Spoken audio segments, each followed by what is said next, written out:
Hi friends, ఈరోజు మనం రీసెంట్గా మలయాళంలో ఒక మంచి ఫ్యామిలీ డ్రామా కాన్సెప్ట్తో వచ్చిన Kaathal the core movie story explain చేసుకోబోతున్నాం. ఇలాగే మీకు ఇంకా ఏ మూవీ స్టోరీని ఎక్స్ప్లెనేషన్ కావాలి అంటే ఆ మూవీ నేమ్ అనేది కామెంట్ బాక్స్లో కామెంట్ చేయండి. ఇంకా ఏమాత్రం ఆలస్యం చేయకుండా మూవీలోకి వెళ్ళిపోదాం. మూవీ స్టార్ట్ అవ్వగానే మన మూవీలో మెయిన్ క్యారెక్టర్ అయిన మమ్ముట్టి యాస్ మాథ్యూని చూపిస్తారు. అయితే మాథ్యూ కేరళలోని కొట్టాయం డిస్టిక్లోని టీకోయ్ అనే విలేజ్లో చాలా సంవత్సరాలుగా బ్యాంక్లో ఉద్యోగం చేసి ఇప్పుడు రిటైర్డ్ అయి ఉంటాడు. ఇంకా ఇక్కడే మనకి మాథ్యూ ఫ్యామిలీని చూపిస్తారు. మాథ్యూ భార్య పేరు ఓమ్నా. ఓమ్నా అండ్ మాథ్యూకి పెళ్ళయి ఇప్పటికి 20 సంవత్సరాలై ఉంటుంది. ఇంకా వారికి సారా అనే కాలేజ్ చదివే కూతురు కూడా ఉంటుంది. వీరితో పాటు మాథ్యూ ఫాదర్ అయిన రంగనాథన్ కూడా ఉంటాడు. అయితే ఇక్కడే మనకు తెలిసే మరొక విషయం ఏంటంటే మాథ్యూ అండ్ తన ఫాదర్ మధ్య చాలా కాలంగా మాటలు ఉండవు అని. అది ఎందుకు అనేది మూవీ ముందుకు వెళ్లే కొద్దీ మనకే తెలుస్తుంది. నెక్స్ట్ సీన్లో ఒక సండే రోజు హాస్టల్ నుంచి ఇంటికి వచ్చిన సారా తన అమ్మతో నాన్న ఎక్కడమ్మా కనబడటం లేదు అని అడగ్గా దానికి ఓమ్నా చర్చిలో ప్రేయర్ అయిపోయాక ఆ సెబిన్తో కలిసి వెళ్ళడం చూశాను అని చెప్తుంది. దానికి సారా పార్టీ పని మీద వెళ్ళారా, అయితే నాన్న ఎలక్షన్స్లో పోటీ చేయడానికి ఒప్పుకున్నారా అని అడగ్గా దానికి ఓమ్నా ఏమో తెలీదు అనడంతో సారా అమ్మ మీరు నాన్నతో ఆ విషయం చెప్పారా అని అడగ్గా దానికి ఓమ్నా సైలెంట్ అయిపోతుంది. సీన్ కట్ చేస్తే ఆ ప్రాంతంలోని రాజకీయ పార్టీ అయిన సిఆర్పి పార్టీ పెద్దలు వచ్చే ఎన్నికల్లో అక్కడి 3వ వార్డు మెంబర్గా మాథ్యూని తమ పార్టీ తరపున నిలబెట్టాలి అనుకుంటారు. ఎందుకంటే మాథ్యూ ఆ బ్యాంక్లో వర్క్ చేసేటప్పుడు అక్కడి ప్రజలకి చాలా హెల్ప్ చేసి అక్కడి ప్రజల్లో మంచి పేరు తెచ్చుకుని ఉంటాడు కాబట్టి.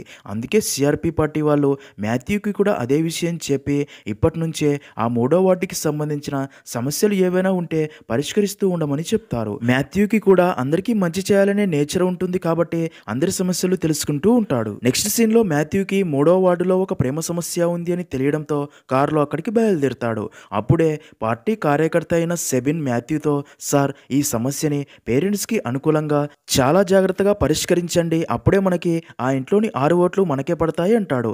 అలా మాథ్యూ అక్కడికి చేరుకోగా ఆ ఇంట్లోని అమ్మాయి ఫాదర్ మాథ్యూతో నా కూతురు నా ఇంట్లో పనిచేసే ఈ రాజన్ ఇద్దరు ప్రేమించుకుంటున్నారంట, వీడికి నా ఇంట్లో పని ఇచ్చి సొంత మనిషిలా చూసుకుంటే నాకే ద్రోహం చేశాడని బాధపడగా అమ్మాయి అబ్బాయి ఇద్దరు ఒకరినొకరు ఇష్టపడుతున్నారని అర్థమైన మాథ్యూ రాజన్ని సొంత మనిషిలా భావించారు కదా, నీ కూతుర్ని తనకే ఇచ్చి పెళ్లి చేయి, ఇద్దరు సంతోషంగా ఉంటారు అంటాడు. అది విన్న అమ్మాయి ఫాదర్ కోపంతో ఇంట్లోకి వెళ్ళిపోగా అదంతా చూసిన సిఆర్పి పార్టీ కార్యకర్త సెబిన్ మాథ్యూతో సార్ ఇక ఈ ఇంట్లోని 6 ఓట్లు మనకి పడవు అని చెప్తాడు. సీన్ కట్ చేస్తే ఓమ్నా అన్నయ్య అయిన ప్రదీప్ వచ్చి మాథ్యూని కలిసి సిఆర్పి పార్టీ తరపున 3వ వార్డు మెంబర్గా మిమ్మల్ని నిలబెడుతున్నారు అంటే వారికి మీ మీద ఎంత నమ్మకం ఉండాలి బాబా, మీకు మంచి పేరు ఉంది, ఈసారి ఎన్నికల్లో మీరే ఖచ్చితంగా గెలుస్తారు అని సపోర్ట్ చేస్తాడు. అలా మరుసటి రోజు సిఆర్పి పార్టీ కార్యాలయంలో పార్టీ తరపున 3వ వార్డు మెంబర్గా మాథ్యూని నిలబెట్టాలని పార్టీ నిర్ణయం తీసుకుంది. దీనికి ఎవరికీ అభ్యంతరం లేదు కానీ పార్టీ కార్యకర్తల్ని అడగ్గా అందరూ కూడా లేదు అని చెప్తారు. నెక్స్ట్ సీన్లో అదే ఊర్లో ఉండే తంగన్ అనే వ్యక్తిని చూపిస్తారు. అయితే తంగన్ అదే ఊరిలో డ్రైవింగ్ స్కూల్ నడుపుతూ డ్రైవింగ్ నేర్పిస్తూ ఉంటాడు. అలా ఒకరోజు తంగన్ కొంతమంది ఆడవారికి డ్రైవింగ్ నేర్పిస్తూ ఉండగా అప్పుడే స్కూల్ దగ్గర తన చెల్లెలు కొడుకైన గగన్ మరొక స్టూడెంట్తో గొడవ పడుతూ ఉండడం చూసి తంగన్ అక్కడికి వెళ్ళి గొడవ ఆపి గగన్ని ఎందుకురా తనతో గొడవ పడుతున్నావు అని అడగ్గా దానికి గగన్ మామయ్య వాడు నా గురించి ఒక అమ్మాయి గురించి గోడలపై తప్పుగా రాశాడు అని చెప్తాడు. అది విన్న తంగన్ తనకి నచ్చజెప్పి ఇంటికి తీసుకెళ్తాడు. మరుసటి రోజు మాథ్యూ ఓమ్నాతో నేను నామినేషన్ వేయడానికి అన్ని ఏర్పాట్లు రెడీ చేశారు, ఈ రోజు నుండే ఎలక్షన్ పనులు స్టార్ట్ అవ్వబోతున్నాయని, అలాగే తను ఎలక్షన్స్లో పాల్గొంటున్నట్టు మా నాన్నకి నువ్వే చెప్పాలి అంటాడు. అదంతా విన్న ఓమ్నా మాథ్యూకి కంగ్రాట్స్ చెప్పి అలాగే తనకి ఏదో చెప్పాలి అని చెప్పలేక ఆగిపోతుంది. తర్వాత మాథ్యూ పార్టీ ఆఫీస్కి వెళ్ళి నామినేషన్కి అన్ని ఏర్పాట్లు రెడీ చేసుకుంటూ ఉండగా అదే టైంకే అదే పార్టీకి చెందిన కొంతమంది కార్యకర్తలు నామినేషన్కి టైం దగ్గర పడుతూ ఉండగా ఇలాంటి సమయంలో కేసు ఫైల్ అవ్వడం ఏంటి అని మాట్లాడుకుంటూ ఉంటారు. మరోపక్క గగన్ స్కూల్ నుండి చాలా కోపంగా ఇంటికి వచ్చి ఇంటి బయట కూర్చొని ఉండగా గగన్ కోపంగా ఉండడం చూసిన తంగన్ ఏమైందిరా మళ్ళీ వాడితో గొడవ పడ్డావా అని అడుగుతాడు. దానికి గగన్ అసలు మీకు మాథ్యూ సార్కి మధ్య ఏం జరుగుతుందని అడుగుతాడు. అది విన్న తంగన్ షాక్లో ఉండిపోతాడు. మరోపక్క ప్రదీప్ ఓమ్నా దగ్గరికి వచ్చి తనతో మీ మధ్య ఏవైనా గొడవలు ఉంటే కూర్చొని మాట్లాడుకోవాలి, కుటుంబం అన్న తర్వాత చిన్న చిన్న గొడవలు వస్తూ ఉంటాయి, అంత మాత్రాన ఈ వయసులో నీ భర్తతో డైవర్స్ తీసుకొని ఏం చేస్తావు, ఇంకొకరిని పెళ్లి చేసుకుంటావా, మీకు పెళ్ళై 20 సంవత్సరాలైంది, మీకు 18 సంవత్సరాల కూతురు ఉంది, ఇప్పుడు డైవర్స్ అంటే ఈ విషయం తెలిసి అందరూ నవ్వుతారు అని కోపడతాడు. అది విన్న ఓంనా మాత్రం ఎలాంటి సమాధానం చెప్పదు. ప్రదీప్కి ఓంనా అసలు ఎందుకు డైవర్స్కి అప్లై చేసిందో అర్థం కాదు. నెక్స్ట్ సీన్లో అలా ఇంటికి వచ్చిన మాథ్యూకి ఓంనా డైవర్స్కి అప్లై చేసిన విషయం తెలిసి అదే రోజు రాత్రి తనతో ఇన్నేళ్ళుగా మనం కలిసే ఉంటున్నాం కదా, నువ్వు ఏదైనా చెప్పాలి అనుకుంటే నాతో ముందు చెప్పాల్సిందే. ఇది అసలు ఎంత సీరియస్ అయిన విషయమో తెలిసే చేస్తున్నావా, లేదా 2 రోజుల తర్వాత నీకు కోపం తగ్గి అప్పుడు వెళ్ళి కేసు వాపస్ తీసుకుంటావా? అది కూడా వదిలే, నీకు నేను ముందే చెప్పాగా ఎలక్షన్స్లో నిలబడుతున్నాను అని, కానీ ఇలాంటి సమయంలో నువ్వు ఇలా చేయడం ఏంటి అనగా దానికి ఓంనా ఎలక్షన్స్ వస్తున్నాయని తెలిసి నేను కావాలని చేయలేదు. నేను పిటిషన్ 2 నెలల ముందే ఇచ్చాను. ఆ రోజు అది మీకు చెప్పే పరిస్థితి లేదు, అందుకే చెప్పలేకపోయా అంటుంది. అది విన్న మాథ్యూ చాలా ఫీల్ అవుతాడు. ఇంకా బాగా ఆలోచించిన మాథ్యూ మరుసటి రోజు పార్టీ ఆఫీస్కి వెళ్ళి అక్కడి వారితో ఇంట్లో చిన్న చిన్న ఇష్యూస్ వల్ల నా భార్య అలా చేసి ఉంటుంది, తన లాయర్ తనకి అలా బ్రెయిన్ వాష్ చేసింది, అయినా నాకు తెలుసు ఇంత జరిగాక కూడా నేను ఎలక్షన్స్లో నిలబడడం మంచిది కాదు అనిపిస్తుంది. నామినేషన్ మాత్రమే కదా వేశాను, కావాలంటే దాన్ని విత్డ్రా చేసుకుంటాను అని చెప్తాడు. దానికి పార్టీ వారు ఈ విషయం గురించి మేము జిల్లా కమిటీలో మాట్లాడాము, మీరు బాగా చదువుకున్న అండ్ మంచి చేయాలి అనే వ్యక్తి తను ఒక స్టేట్మెంట్ మాత్రమే కదా ఇచ్చింది, అది మీ వ్యక్తిగత జీవితానికి సంబంధించింది, దీనివల్ల కొన్ని ఓట్లు కోల్పోయినా పర్లేదు, కానీ మీలాంటి వ్యక్తి పోటీ చేసి గెలవాలి, అదే పార్టీ కోరుకుంటుంది అని నచ్చ చెప్తాడు. ఇదిలా ఉంటే అపోజిషన్ పార్టీ వాళ్ళు మాత్రం మాథ్యూ కేసుని సాకుగా చూసుకుని ఇంటింటి ప్రచారం చేస్తూ అలాంటి వ్యక్తికి మీ ఓటు వేసి మీ ఓటును వేస్ట్ చేసుకోకండి, మీ ఓటు మా పార్టీకే వేయండి అని చెప్తూ ఉంటారు. ఇంకా ఊర్లో చాలామంది కూడా మాథ్యూ కేసు గురించే మాట్లాడుకుంటూ ఉంటారు. అదంతా చూస్తున్న తంగన్ కూడా చాలా ఫీల్ అవుతాడు. ఇంకా పార్టీ కార్యకర్త అయిన సెబిన్ మాథ్యూతో, సార్ అసలు ఈ కేసు గురించి మీ పక్కన ఉన్న వాళ్ళు ఎవరైనా నమ్ముతారంటారా? అసలు ఓంనా మేడం ఎందుకు ఇలా చేసిందో అర్థం కావటం లేదు, మీరు ఇదంతా పట్టించుకోకండి, ఎన్నికల ప్రచారం మీద ఫోకస్ చేయండి అని చెప్తాడు. సీన్ కట్ చేస్తే మాథ్యూ తన కూతుర్ని కలిసేందుకు హాస్టల్కి వెళ్ళి తనతో, నీకు జరుగుతున్నది అంతా తెలుసు అనుకుంటున్నా, మీ అమ్మ ఎందుకు ఈ నిర్ణయం తీసుకుందో నాకు తెలియదు, తను అసలు ఏ విషయం ఓపెన్గా చెప్పట్లేదు, అసలు విషయం ఏంటి అనేది నాకు ఏదైనా తెలిస్తే దానికి పరిష్కారం చూడగలను కదా అని చెప్పబోగా అప్పుడే సారా, నాన్న మీరు ఇలా అబద్ధాలు ఆడకండి, నాకు అబద్ధాలు చెప్పని నాన్నే ఇష్టం, అమ్మ మీతో డైవర్స్ కోసం పిటిషన్ వేయకముందే నాకు అంతా చెప్పింది, గత 20 సంవత్సరాలుగా మీరిద్దరూ ఒకే ఇంట్లో ఉంటున్నారు అంతే, ఇద్దరూ సంతోషంగా లేరు, నాకు ఈ విషయంలో మీ మీద ఎలాంటి కోపం లేదు నాన్న అని చెప్తుంది. ఆ మాటలు విన్న మాథ్యూ తనలో తానే చాలా ఎమోషనల్ అవుతాడు.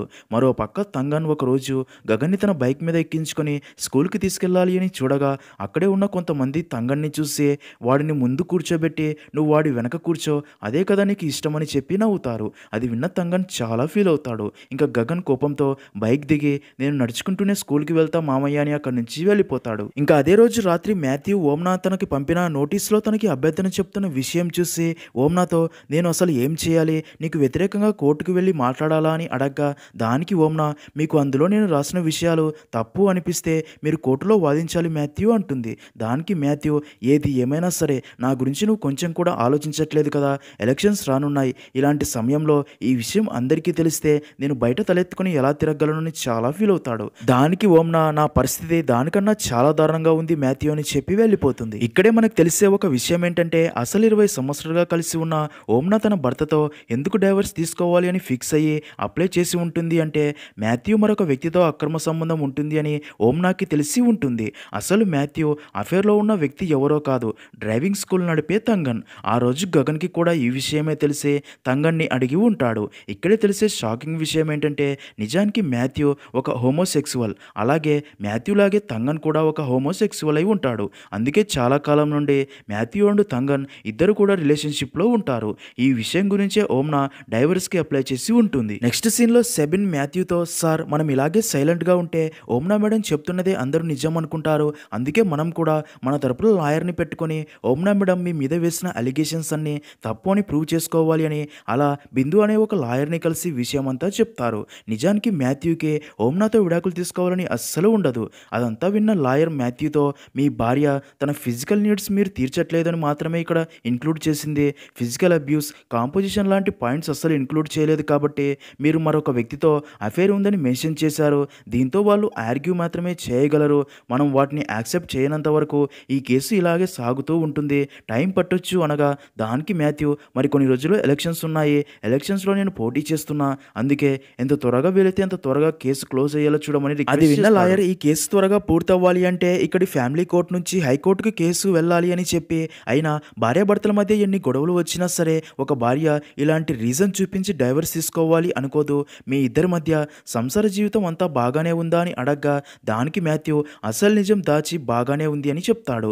దానికి లాయర్ ఒకవేళ మీ భార్యకి ఎవరితోనైనా అఫేర్ లాంటివి ఉన్నాయని మీరు అనుకుంటున్నారా అని అడగ్గా దానికి మాథ్యూ లేదని చెప్తాడు. ఇంకా నీ భార్య అలిగేషన్స్ ప్రకారం మీకు తంగన్ అనే వ్యక్తికి మధ్య క్లోజ్ రిలేషన్షిప్ ఉందా అని అడగ్గా దానికి తను అలాంటిదేం లేదు మేడం, ఎప్పుడైనా కలిసినప్పుడు హాయ్ బాయ్ చెప్పుకుంటామని అంతే అని చెప్తాడు. దానికి లాయర్ మీరు నా దగ్గర ఏమైనా దాస్తుంటే నిజం చెప్పండి అనగా దానికి మాథ్యూ మా ఇద్దరికి పెళ్ళై 20 సంవత్సరాలైంది మేడం, మేమిద్దరం రిలేషన్షిప్లో హ్యాపీగా ఉన్నామని చెప్తాడు. అలాగే నా భార్యకి డైవర్స్ ఇవ్వాలని నాకు అస్సలు లేదు అంటాడు. దానికి లాయర్ ఓకే అని చెప్పి ఇంకా కోర్టులో కూడా మీరు ఇదే చెప్పండి, నేను మీ భార్య ఓమ్నా మీపై వేసిన అలిగేషన్స్ అన్ని ఫాల్స్ అలిగేషన్స్ అని చెప్పి డైవర్స్ క్యాన్సిల్ అయ్యేలా చేస్తా అంటుంది. సీన్ కట్ చేస్తే అలా మాథ్యూ అండ్ ఓమ్నా కేసు కోర్టుకు వెళ్తుంది. మాథ్యూ అండ్ ఓమ్నా తరపు లాయర్స్ తమ తమ వాదనలు వినిపించగా ఆ కేసు గురించి తెలుసుకున్న జడ్జి మొదట మాథ్యూ అండ్ ఓమ్నాని కౌన్సిలింగ్కి పంపమని చెప్పడంతో అలా మాథ్యూ అండ్ ఓమ్నా కౌన్సిలింగ్కి వెళ్ళగా అక్కడి డాక్టర్ ఇద్దరిని వేరువేరుగా కేసుకు సంబంధించిన క్వశ్చన్స్ అడుగుతుంది. అయితే ఓమ్నా కౌన్సిలింగ్ డాక్టర్ అడిగిన అన్ని క్వశ్చన్స్కి తను మాథ్యూ మీద ఏవైతే అలిగేషన్స్ వేసి ఉంటుందో అవే చెప్తుంది. కానీ మాథ్యూ మాత్రం డాక్టర్ అడిగిన ఏ క్వశ్చన్స్కి కూడా సరైన సమాధానం చెప్పడు. దాంతో డాక్టర్ మాథ్యూతో మీరు ఏది చెప్పకుండా ఇలా అన్ని క్వశ్చన్స్ దాటివేస్తే మీ ఇద్దరి విషయంలో నేను ఎలాంటి హెల్ప్ చేయలేను, ఇక మీ సమస్యకి పరిష్కారం కోర్టులోనే తేల్చుకోండి అని చెప్పి పంపుతుంది.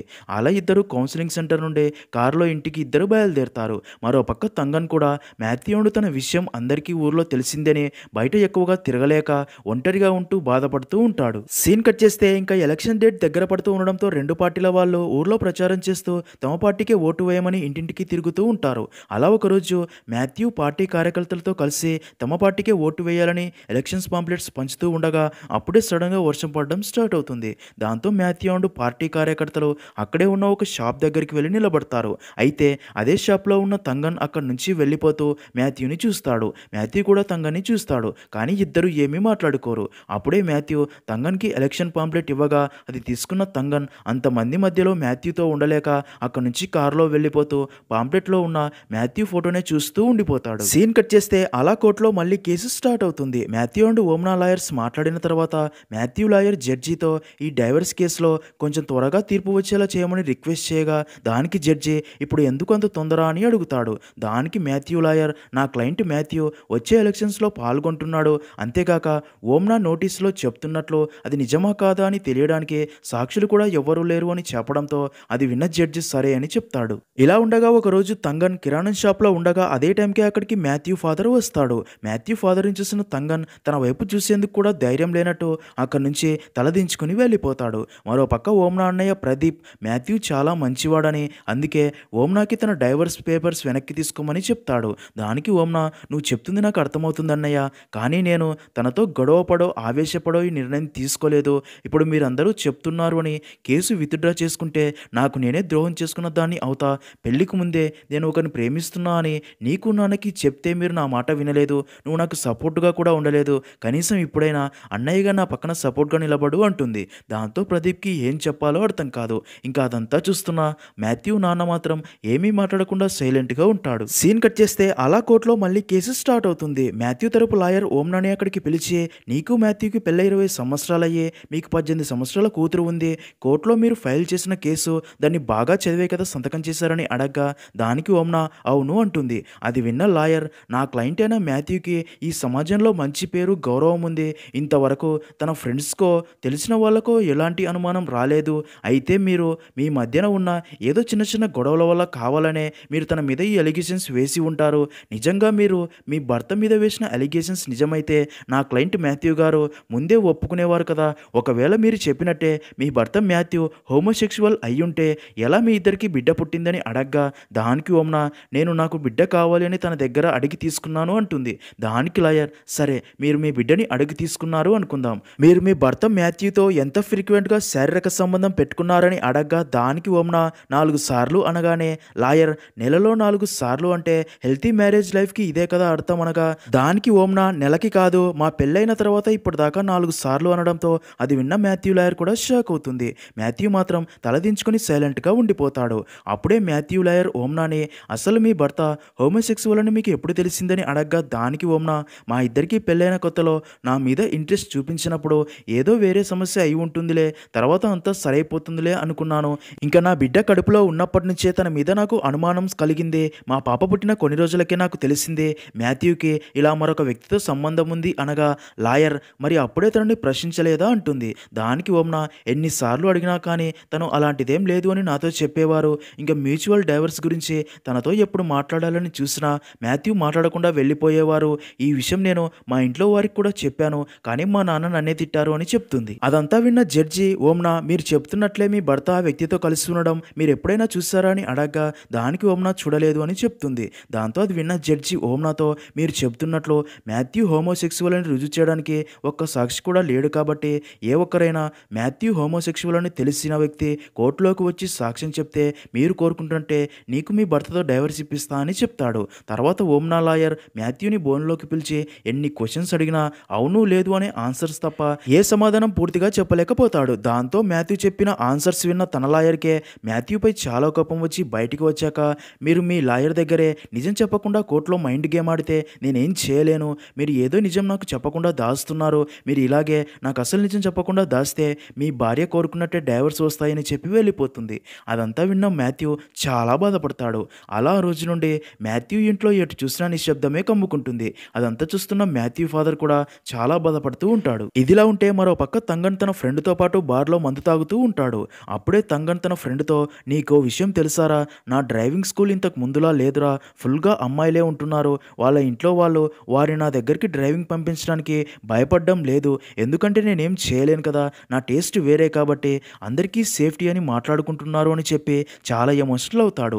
అలా తాగడం అయిపోయాక తంగన్ బార్ నుంచి బయటికి వెళ్ళబోగా అక్కడే గగన్ ఫుల్గా తాగి వాంతులు చేసుకుంటూ ఉండడం చూసి ఎందుకులా ఇలా తాగుతూ బాధపడుతున్నావు అని అడగ్గా దానికి గగన్ స్కూల్లో అందరూ నీ గురించే తప్పుగా మాట్లాడుతూ నన్ను ఇబ్బంది పెడుతున్నారు మావయ్య అని ఏడుస్తూ నాకు ఎవ్వరూ లేరు మావయ్య అనగా దానికి తంగన్ నీకు మీ అమ్మ చెల్లి ఉన్నారు కదరా, మందు తాగినంత మాత్రాన బాధలు తీరవురా అని ఓదార్చి కొన్ని రోజులు మీ అమ్మతో పాటే ఊర్లో ఉండిరా అని చెప్పి పంపుతాడు. నెక్స్ట్ సీన్లో ప్రదీప్ మాథ్యూతో ఓమ్నా పెళ్లికి ముందే ఒకరిని ప్రేమించాను అని అదే విషయం ఇంట్లో చెప్పింది, అప్పుడు తనకి సపోర్ట్ చేయలేదు, నీ గురించి తెలిసాక అప్పుడే ఈ విషయం మాకు చెప్పింది, కానీ అప్పుడు కూడా తన మాటలు నమ్మకుండా సపోర్ట్ చేయలేదు, ఇప్పుడు నిజం తెలిసాక కూడా సపోర్ట్ చేయకపోతే పాపం బావ ఓమ్నా, మీ వల్ల అయితే ఈ కేసు నుండి తనని బయటపడేలా చేయండి అని చెప్తాడు. అది విన్న మాథ్యూ కూడా చాలా బాధపడతాడు. మరో పక్క మాథ్యూ బాధని చూస్తున్న తన ఫాదర్ ఓమ్నాతో మాథ్యూని ఎప్పుడూ ఇలా చూడలేదమ్మా, ఏదైనా దారి ఉంటే నువ్వే సర్దుకుని కేసు విత్డ్రా చేసుకుని మాథ్యూతో కలిసి ఉండవచ్చు కదమ్మా అంటాడు. దానికి ఓమ్నా మీకు గుర్తుందా మామయ్య, నాకు సారా పుట్టిన తర్వాత కూడా నన్ను మా ఇంటి నుంచి తీసుకురావడానికి మీరే వచ్చారు, అదే రోజు తంగన్కి యాక్సిడెంట్ అయ్యింది అని మాథ్యూ నుండి తీసుకురావడానికి కూడా రాలేదు, ఆ రోజే మీరు మాథ్యూని తీసుకురావడానికి వెళ్ళి తిరిగి వచ్చినప్పటి నుంచి నీకు మాథ్యూకి మాటలు లేవు, ఆ రోజు మీరు నా వైపు తలెత్తి కూడా చూడలేకపోయారు, ఆ తర్వాతే నాకు తెలిసిందే మీరు ఆ రోజు మాథ్యూ అండ్ తంగన్ కలిసి ఉండడం చూశారు అని. పెళ్ళయ్యాక ప్రతి అమ్మాయికి ఒక మంచి భర్త దొరుకుతాడు, కానీ నాకు దొరకలేదు, అయితే నాకు మంచి భర్త బదులు మంచి నాన్న దొరికాడు, నాకు మా నాన్న కంటే మీరే ఎక్కువ ఇష్టం మావయ్య, ఇన్ని రోజులుగా ఎన్ని సమస్యలు ఉన్నా ఇక్కడే ఉండడానికి కారణం మీరే, మీ బాధ మిగతా వారి కంటే నాకే ఎక్కువ అర్థమవుతుంది, మాథ్యూని కష్టపెట్టడమో అవమానించడమో నా ఉద్దేశం కాదు మావయ్య, ఇంకా నా వల్ల కావట్లేదు అని చెప్తుంది. సీన్ కట్ చేస్తే ఒకరోజు మాథ్యూ లాయర్ మాథ్యూకి ఫోన్ చేసి ఈ కేసులో ఓమ్నాకి సపోర్ట్గా మీకు వ్యతిరేకంగా రేపు కోర్టులో సాక్ష్యం చెప్పడానికి వారికి ఒక సాక్షి దొరికాడంట అని చెప్తుంది. అది విన్న మాథ్యూకి ఆ సాక్షి ఎవరో అర్థం కాక షాక్లో ఉండిపోతాడు. సీన్ కట్ చేస్తే అలా కోర్టులో కేసు స్టార్ట్ అవుతుంది. ఓమ్నా తరపు లాయర్ సాక్ష్యం చెప్పేందుకు సాక్షిని బోన్లోకి పిలుస్తుంది. నిజానికి ఆ సాక్షి ఎవరో కాదు మాథ్యూ ఫాదరే. అలా మాథ్యూ ఫాదర్ జడ్జితో మాథ్యూ ఒక హోమోసెక్సువల్ అని, ఈ విషయం నాకు తన చిన్నప్పుడే తెలుసు అని, అందుకే ఓమ్నాకి తనతో డైవర్స్ ఇప్పించమని చెప్తాడు. దానికి లాయర్ తనని మీ కొడుకు హోమోసెక్సువల్ అని మీకు చిన్నప్పుడే తెలిస్తే మరి తనకి ఎందుకని పెళ్లి చేశారు అని అడగ్గా దానికి మాథ్యూ ఫాదర్ పెళ్లి చేస్తే మారతాడేమో అనే నమ్మకంతో మాథ్యూ తనకి పెళ్లి వద్దంటున్నా సరే నేనే బలవంతంగా పెళ్లి చేశాను, ఇప్పుడు తను ఇంకా మారడు అని అర్థమైంది, అందుకే ఓమ్నాకి డైవర్స్ కావాలంటే తనకి సపోర్ట్ చేస్తున్నా అని చెప్తాడు. నెక్స్ట్ సీన్‌లో అదే రోజు రాత్రి మాథ్యూకి తనకి వ్యతిరేకంగా సాక్ష్యం చెప్పింది తన నాన్నే అని తెలిసి తనతో అందరికీ తెలిసిపోయింది నాన్న. మాథ్యూ ఏదో దాస్తున్నాడు అని అనుకునేవారు. పోనీలే ఇప్పటికైనా నా నాటకానికి తెరపడింది. పాపం నా వల్ల నా భార్య జీవితమే నాశనమైంది. మీకు ముందే చెప్పాను కదా నాన్న నాకు ఈ పెళ్లి వద్దని. మీరే పెళ్ళైతే అన్నీ సర్దుకుంటాయి అన్నారు. ఇప్పుడు అన్నీ సర్దుకున్నాయి కదా. చిన్నప్పటి నుంచి నాకు మీరు పూర్తి స్వేచ్ఛనిచ్చారు నాన్న. కానీ పెళ్లి విషయంలో తప్ప పెళ్ళైన 20 సంవత్సరాల తర్వాత ఇలా జరుగుతుంటే ఎలా రియాక్ట్ అవ్వాలో కూడా అర్థం కావట్లేదు అని చాలా ఎమోషనల్ అవ్వగా మాథ్యూని తన ఫాదర్ దగ్గరికి తీసుకొని నేనే పెద్ద తప్పు చేశానురా అని చాలా బాధపడతాడు. తర్వాత అదే రోజు రాత్రి మాథ్యూ ఓమ్నాతో నా గురించి ఈ ప్రపంచానికి తెలిస్తే నా పరువంతా పోతుందని చాలా భయం వేసింది. నేను ఇలాంటి వాడిని అని నీకు చెప్పాలి అని చాలాసార్లు అనుకున్నాను కానీ చెప్పలేదు. క్షమించు. నువ్వు అనుకుని ఉంటే నన్ను ఎప్పుడో వదిలేసి వెళ్ళిపోయేదానివి. నువ్వు ఎంతకాలంగా బాధను భరిస్తున్నావో నాకు తెలుసు. నా విషయం అందరికీ తెలిసిపోతుందేమో అనే భయంతో నీకు డైవర్స్ ఇవ్వను అని చెప్పాను తప్ప నిన్ను ఇక్కడే ఉంచి టార్చర్ చేయాలని కాదు అని అంటాడు. అదంతా విన్న ఓమ్నా కూడా చాలా ఎమోషనల్ అయ్యి ఇదంతా నేను నా సంతోషం కోసం చేయట్లేదు మాథ్యూ. ఇన్ని సంవత్సరాలుగా నువ్వు కూడా ఎంత బాధని అనిపిస్తున్నావో నాకు తెలుసు. నీకు స్వేచ్ఛ దొరకడానికే ఇలా చేశాను అని, ఇది మన ఇద్దరి సంతోషం కోసం అని చెప్పడంతో అది విన్న మాథ్యూ ఓమ్నాని అర్థం చేసుకొని ఇద్దరు హగ్ చేసుకొని చాలా ఎమోషనల్ అవుతారు. నిజానికి ఇద్దరికి ఒకరంటే మరొకరికి ప్రాణం. కానీ ఇద్దరి స్వభావాలు వేరువేరు కావడంతో దూరం అవ్వక తప్పదు. అలా ఇద్దరు మ్యూచువల్ డైవర్స్ తీసుకుంటారు. మాథ్యూనే ఓమ్నాని తన ఇంటి దగ్గర డ్రాప్ చేసి వస్తాడు. మాథ్యూ దూరం అవుతున్నందుకు ఓమ్నా కూడా చాలా బాధపడుతుంది. ఇంకా మరో పక్క తంగన్ తానే స్వయంగా మాథ్యూ కోసం ఎన్నికల పోస్టర్స్ అంటిస్తూ ప్రచారం చేస్తాడు. అప్పటి నుంచి మాథ్యూ అండ్ తంగన్ తమ గురించి ఎవరేం మాట్లాడుకున్నా పట్టించుకోరు. అలా ఎలక్షన్ పోలింగ్ డే రోజు అందరూ ఓట్లు వేయడానికి వస్తూ ఉంటారు. అలా ఓమ్నా కూడా వస్తుంది. అప్పుడే తంగన్ ఓటు వేసి అక్కడి నుంచి వెళ్తూ ఓమ్నాని చూసి హ్యాపీగా ఫీల్ అవ్వగా ఓమ్నా కూడా తనని చూసి హ్యాపీగా ఫీల్ అవుతుంది. సీన్ కట్ చేస్తే అలా ఒకరోజు మాథ్యూ ఓమ్నా పెళ్లికి ముందు ప్రేమించిన వ్యక్తిని ఓమ్నా దగ్గరికి తీసుకొచ్చి ఇక మీరిద్దరూ మాట్లాడుకోండి అని చెప్పి బాధతో బరువెక్కిన గుండెతో బయటికి వెళ్ళిపోతాడు. మాథ్యూ వెళ్ళడంతో ఓమ్నా కూడా చాలా బాధపడుతుంది. అలా మాథ్యూ బయటికి రాగా అక్కడే కారులో తంగన్ వెయిట్ చేస్తూ ఉంటాడు. మాథ్యూని తంగన్ అక్కడి నుంచి కారులో ఇంటికి తీసుకెళ్తాడు. ఇంకా తర్వాత ఎలక్షన్స్ లో మాథ్యూనే గెలిచినట్టు పోస్టర్ చూపిస్తారు. అలా అక్కడితో మూవీ అనేది ఎండ్ అవుతుంది.